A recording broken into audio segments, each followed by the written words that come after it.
Hi, I'm Cate, a sleep consultant. It can be hard to work out when to start improving your little one's sleep if they are constantly struggling with their teeth. But teething should only cause a few nights disruption while the tooth comes through. So although you would probably want to wait until the first bad teething nights are over, you shouldn't have to wait long before you can improve your little one's sleep. If your little one is in a bad pattern of waking repeatedly, it's been going on for over a week and you can't see a tooth coming through, then have a think about other problems that could be causing your little one to wake. For example, a sleep regression, which might be disturbing sleep too. It's important to understand what to expect from teething, which signs and indicators are due to teething and which are actually caused just by other things. When your baby is 3 to 4 months old, 2 things happen. The first is that their saliva glands start working and they tend to dribble constantly.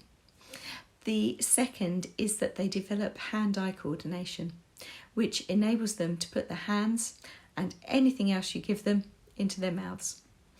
Babies this age tend to be in the oral discovery stage of development and are learning through their senses.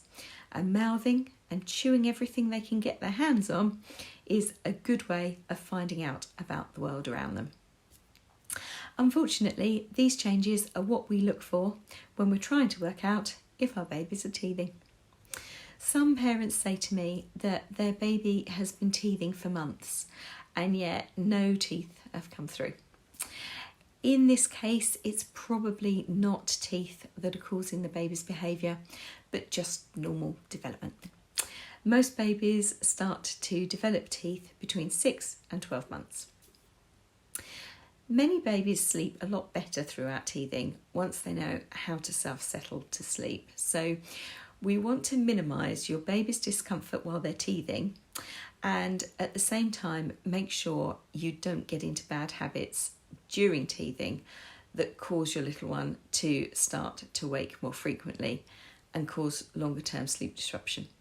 By which I mean that you start by soothing your baby to sleep during teething and before you know it, the teething is over, but you're still there soothing them for ages as your baby has decided that this is the way forward.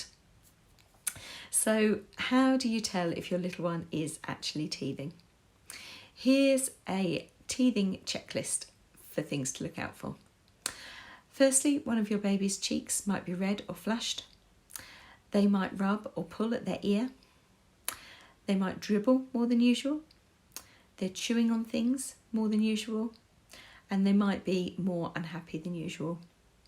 Finally, it's worth just laying them on their back, giving them a good tickle, and while you do, have a look in their mouth while they're laughing, and you might be able to actually see that the gum is red and sore in that area, and then you really know they're teething.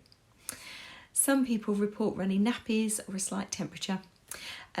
It's worth remembering that if your baby has a true temperature, which is over 37.5, then that is probably not to do with teething and could be a sign of illness or infection, and that may need treatment.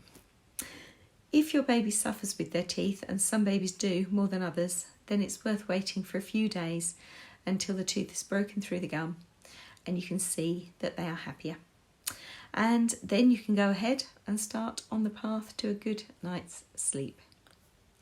I'm Cate Hope, sleep consultant, and if you'd like my help with your little one or for more tips, go to peacefulnights.net.